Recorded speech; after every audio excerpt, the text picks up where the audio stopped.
সকল দাদা ও মায়েদের আরও একবার আমার প্রণাম ও জয়গুরু।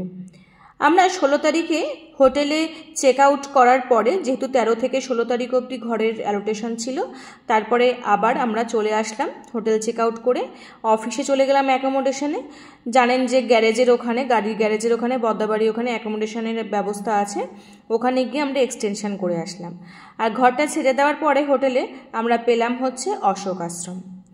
অশোক আশ্রম মন্দিরের একদমই কাছে, অনেকেই জানেন, অনেকেই হয়তো যারা জানেন না তাদের জন্য বলে রাখি, আপনারা যদি কখনো অশোক আশ্রমে ঘর পেয়ে থাকেন তাহলে আপনারা সোজা চলে আসবেন, 7তলা আনন্দবাজার বিল্ডিংটা আছে সেটার ঠিক উল্টো দিকে ঢুকতেই দেখবেন দুজন সিকিউরিটি দাদা থাকে সবসময়, মাধবীলতার গাছ, ওই গেটটা দেখালাম, গেট দিয়ে ঢুকে অফিসে কথা বলে আমরা 3 জন ছিলাম। 3 জনের জন্য আমাদের ঘর অ্যালোটেশন হয়েছিল 103, 103 নম্বর ঘর, যে ঘরটিতে ছিল 3টে বেড।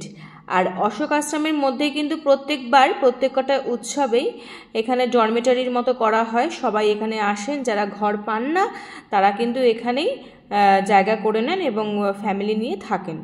সেই জন্য এখানে অগ্নি নির্বাপক যন্ত্রের ব্যবস্থা করা হয়েছিল, মানে যাতে কোনো রকম আগুন লাগলে আগুনটা নেভানো যায়, সেই জন্য এখানে সিলিন্ডার ছিল। আমরা এসে দেখলাম অনেকগুলো সিলিন্ডার জড়ো করা রয়েছে, ওই যে লাল সিলিন্ডারগুলো। তা আমরা মেসেজটা দেখিয়ে অফিসে, মানে ঢুকেই ডান দিকে অফিসে ঢুকিয়ে তারপরে আমরা চলে আসলাম আমাদের ঘরে। আমাদের ঘরের বিল্ডিংটা ছিল এদিকে। আর ডরমেটারিতে যাদের থাকার ব্যবস্থা হয়েছিল তাদের জন্য কিন্তু এখানে বাথরুম রয়েছে, ওই প্যান্ডেলের মধ্যে দিয়ে সোজা চলে গেলে ডান দিকে পরপর বাথরুম আছে। এই যে আগুন নেভানোর জন্য অগ্নি নির্বাপক যন্ত্র আছে, এটা হচ্ছে 102 দিয়ে শুরু হচ্ছে, 101 থেকে 102 আসার পরে আর একটু এগিয়ে প্রত্যেকটা ঘরের বাইরে কিন্তু একটা করে ডাস্টবিন রয়েছে, এটা 105 নম্বর ঘর।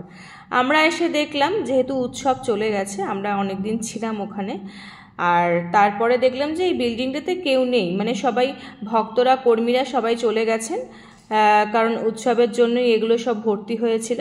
সেই সময়তে আমরা যেহেতু ব্রিজবিহারী লেন দোমাশিতে অলরেডি একটা হোটেল পেয়ে গেছিলাম, নিউ ইয়াত্রিক হোটেল, তাই ওখানে থাকার পরে এক্সটেনশনে আমরা অশোক আশ্রমে আসলাম। এসে দেখলাম যেহেতু আমি ছোটোবেলার থেকে এই সমস্ত ঘরগুলো তো ঠাকুরবাড়ি থেকে অভ্যস্ত, তা আমি জানি যে সেন্টিনারি বিল্ডিং, তারপরে সৎসঙ্গনগরের সামনে বড় চৌধুরী ভিলা, এগুলো বহুবার পেয়েছি, তারপরে বি সরকার, কল্যাণ কুটির, এগুলোতে কিন্তু অনেক আগের থেকে সুন্দর ইনফ্রাস্ট্রাকচার করে, রং টং করে, বাথরুম চেঞ্জ করে, ফ্যানগুলো খুব স্পিডে ঘুরছে, মানে সব কিছু চেঞ্জ করে দিয়েছেন ঠাকুরবাড়ি থেকে। এগুলো খুব সুন্দরভাবে ঘরগুলোকে আরও সুন্দর করে সাজানো হয়েছে, বাথরুমগুলো বড় করা হয়েছে, কোমোট পায়খানার ব্যবস্থা করা হয়েছে যাতে বয়স্কদের কোনো রকম অসুবিধা না হয়। এখানে একটা সতর্কবার্তা রয়েছে, যাতে আপনারা প্রণাম করার সময় ঠাকুরবাড়িতে গেলে ব্যাগটা এরকম খোলামেলা রেখে যাবেন না, টাকা পয়সা, মোবাইল এগুলো খুব সাবধান, সেরকম একটা সতর্কবার্তা দিয়ে এখানে নোটিশ করা হয়েছে। এখানে একটা আলনা রয়েছে, জামা কাপড় রাখার জন্য কোনো অসুবিধা হবে না। তার সাথে রয়েছে এখানে তাক, দুটো তাকের মধ্যে আমরা রেখেছিলাম। আর এখানে হচ্ছে ঠাকুর বড়মা বড়দার ফটোটা যেহেতু এই জায়গাতে নেই, দেখলাম এসে অশোক আশ্রমে।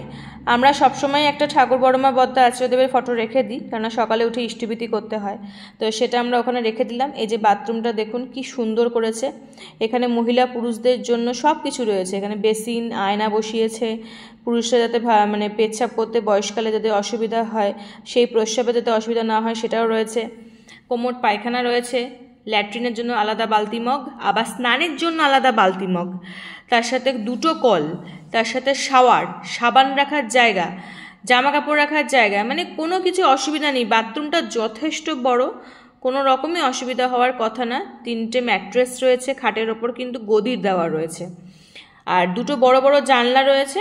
কিন্তু জানেন যে দেওঘরের মশা বিখ্যাত, এই জানলাটা খোলা যায় না, যেহেতু এই জানলাটা নেট নেই।